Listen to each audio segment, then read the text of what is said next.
मराठीतल्या बऱ्याच कलाकारांचा प्रवास आम्ही तुमच्यापर्यंत पोहोचवला आणि तो तुम्ही अनुभवलाय सुद्धा। मराठी सिनेसृष्टीतील अशा अजून बऱ्याच कलाकारांचा प्रवास आपण अनुभवणारच आहोत, पण त्याआधी थोडंसं बॉलिवूडकडे वळूया का? आता बॉलिवूड म्हटल्यावर सगळ्यात आधी ओठांवर नाव येतं ते म्हणजे बॉलिवूडची आण बाण आणि शान महानायक 1970-80च्या दशकातील संपूर्ण भारताचा क्रश, सुप्रसिद्ध भारतीय चित्रपट अभिनेता, चित्रपट निर्माता, दूरदर्शन सूत्रसंचालक आणि माजी राजकारणी बॉलिवूडचा angry young man Amitabh Bachchan. आजच्या भागात आपण जाणून घेणार आहोत बॉलिवूडचा angry young man Amitabh Bachchan यांच्या सिनेसृष्टीतील प्रवासाबद्दल। नमस्कार, मी मानसी, न्यूज अनकटच्या कलारंजन कार्यक्रमात तुम्हा सगळ्यांचं स्वागत करते। 11 ऑक्टोबर 1942 साली उत्तर प्रदेशमध्ये अमिताभ यांचा जन्म झाला। वडील हिंदी कवी आणि आई सामाजिक कार्यकर्त्या होत्या। बच्चन यांचं शिक्षण नैनिताल आणि दिल्ली विद्यापीठातील किरोरी माल विद्यालयात झाले। अमिताभ हे जॉबसाठी कोलकातामध्ये असताना त्यांनी थिएटरमध्ये काम करायला सुरुवात केली।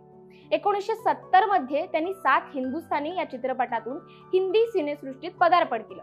7 हिंदुस्तानी हा अमिताभ बच्चन यांचा पहिला सिनेमा। या चित्रपटासाठी त्यांना राष्ट्रीय पुरस्कारही मिळाला। 7 हिंदुस्तानी या चित्रपटात सर्वप्रथम भूमिका मिळाली। त्यानंतर ऋषिकेश मुखर्जी दिग्दर्शित आनंद या चित्रपटात त्यावेळचे लोकप्रिय सुपरस्टार कलाकार राजेश खन्ना यांच्या समवेत काम करण्याची अमिताभ बच्चन यांना संधी मिळाली। त्यांनी आनंद मधील भूमिकेचं सोनं केलं। त्या वर्षीच्या सर्वोत्कृष्ट सहाय्यक अभिनेत्याचा फिल्म फेअर पुरस्कारही त्यांना मिळाला।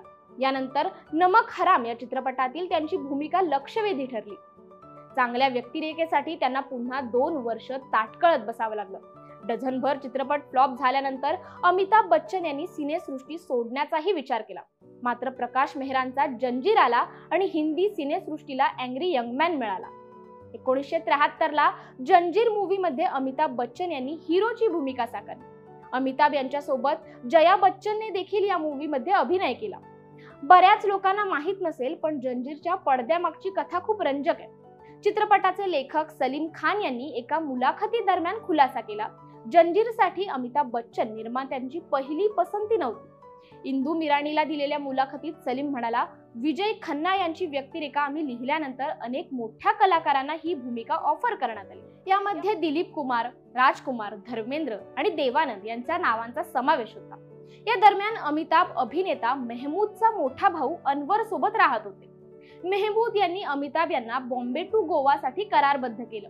त्यांनी निर्माते मित्र GM रोशन यांच्याशी अमिताभ यांची भेट घालून दिली।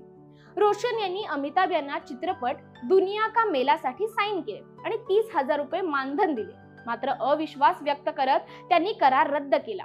बॉम्बे टू गोवा हा चित्रपट आपण पाहिला असल्याने अमिताभ बच्चनही कुठेतरी आमच्या मनात होते आणि त्यांनी या चित्रपटासाठी होकार दिला। तेव्हा जंजीरच्या यशावरून आणि विजयच्या व्यक्तिरेखेला मिळालेल्या लोकप्रियतेवरून अंदाज बांधता येईल, प्रचलित समाजव्यवस्थेच्या विरोधात बंडखोरी व क्रोध व्यक्त करणाऱ्या संतप्त युवकाचे प्रतिनिधित्व त्यांनी पडद्यावर आपल्या भूमिकेद्वारे केले।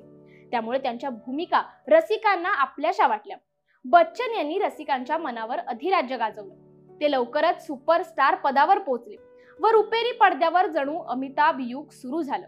जंजीर चित्रपटातील पोलीस इन्स्पेक्टरची त्यांची भूमिका विशेष गाजली आणि इथूनच त्यांच्या अँग्री यंग मॅन प्रतिमा जनमानसात प्रस्थापित झाली।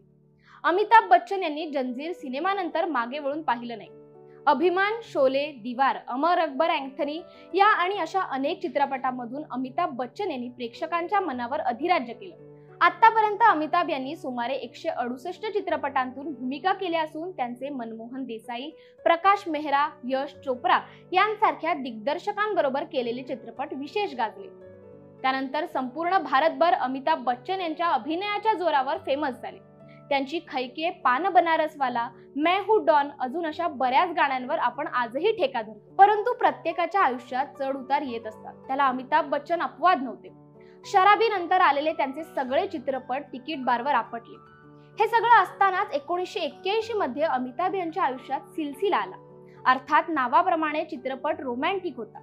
यश चोप्रा दिग्दर्शित चित्रपटामध्ये अमिताभ बच्चन, जया बच्चन आणि रेखा या तिन्ही स्टारच्या खऱ्या आयुष्यातील प्रेम त्रिकोणापासून तयार झालेला हा मूवी।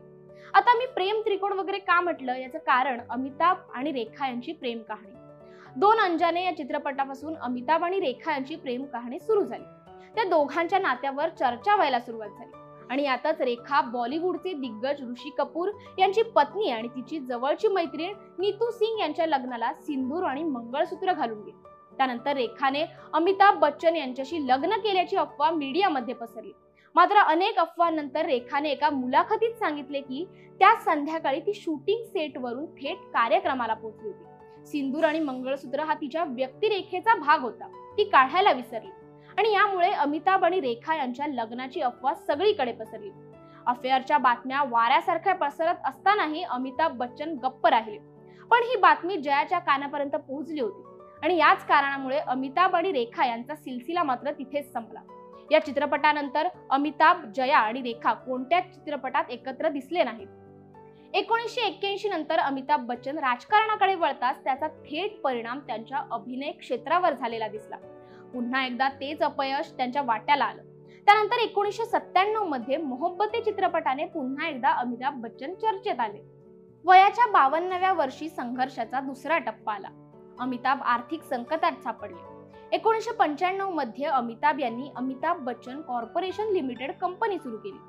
हॉलिवूड स्टुडिओच्या धर्तीवर कॉर्पोरेट पद्धतीने करण्याच्या उद्देशाने ही कंपनी स्थापन केली होती. कंपनीने 15 चित्रपटही प्रदर्शित केले. प्रत्येक चित्रपटाचा खर्च 3 ते 8 कोटी होता. एबीसीएलने पहिल्यांदा मोठा धमाका 1996 मध्ये केला. एबीसीएलने पहिल्यांदाच मिस वर्ल्ड सौंदर्य स्पर्धेचे भारतात आयोजन केले. कोणतेही नियोजन व व्यवस्थापनाशिवाय चाललेली कंपनी दुसऱ्या वर्षी तोट्यात आली. 4 वर्षात दिवाळखोरीच्या उंबरठ्यावर आली. कंपनीवर 90 कोटी रुपयांचे कर्ज होते. यानंतरच्या एका मुलाखतीत अमिताभ म्हणाले, एबीसीएल सोडून द्यावे असा अनेकांनी सल्ला दिला होता. मात्र त्या कंपनीशी मी जोडला गेलो होतो. लोकांनी पैसा गुंतवला होता, त्यामुळे कंपनी सोडून देऊ शकत नव्हती. त्यांनी व्यावसायिक कार्यक्रम, टीव्ही शो सुरू केले. 2000 मध्ये स्टार प्लसने कौन बनेगा करोडपती शो साठी करार केला. आता पुन्हा एकदा अमिताभ सूत्रसंचालक म्हणून प्रेक्षकांच्या भेटीला येणार का, याकडे प्रेक्षकांचं लक्ष लागलंय. एके दिवशी सकाळी यश चोप्रा यांचे घर गाठले. त्यांनी 58व्या वयात मोहब्बते चित्रपटातून पुनरागमनाची संधी दिली. यामुळे कर्जफेड करण्यास मदत मिळाली. चित्रपटासोबतच जाहिरातींमध्येही बच्चन यांची झलक पाहायला मिळाली. वाढत्या वयानुसार बच्चन यांनी आपल्या भूमिकांची बाज बदलला असला तरी त्यांचा अभिनय उत्तरोत्तर अधिकाधिक परिपक्व होत गेलेला दिसून येतो. चित्रपट, जाहिराती यांच्यासोबत अमिताभ यांच्या नावावर पुरस्कारांचीही यादी आहे. 1984 मध्ये पद्मश्री, 2001 मध्ये पद्मभूषण, 2007 मध्ये फ्रान्स सरकारने चित्रपट सृष्टीतील आणि त्यापुढील काळात त्यांच्या अपवादात्मक कारकिर्दीसाठी त्यांचा सर्वोच्च नागरी सन्मान officer of the Legion of Honour, 2015 मध्ये पद्मविभूषण आणि 2018 मध्ये दादासाहेब फाळके पुरस्कार देऊन गौरव केला. आता अमिताभ यांचे नुकतेच रिलीज झालेले चित्रपट पाहूया. आता नुकतेच रिलीज झालेले ब्रह्मास्त्र, रनवे, घुमर, कल्की असे अनेक चित्रपट अमिताभ यांनी केले. आपल्या अभिनयाने, सूत्रसंचालनाने सगळ्या भारताला वेड लावणारे बॉलिवूडचे अँग्री यंग मॅन कोणत्या नवीन रूपात भेटायला येणार हे प्रेक्षकांच्या उत्सुकतेचं कारण असणार आहे. अमिताभ बच्चन यांची कारकीर्द अद्यापही सुरू असून वयाच्या 70ीतही ते तरुणांना लाजवेल अशा उत्साहात कार्यरत आहेत. त्यांचे एकूण व्यक्तिमत्व अनेकांसाठी प्रेरणादायी ठरते. तुर्तास या व्हिडिओमध्ये इथेच थांबूयात. कलासृष्टीतील असे नवनवीन विषय घेऊन पुन्हा भेटूयात. तोपर्यंत पाहत राहा न्यूज अनकट.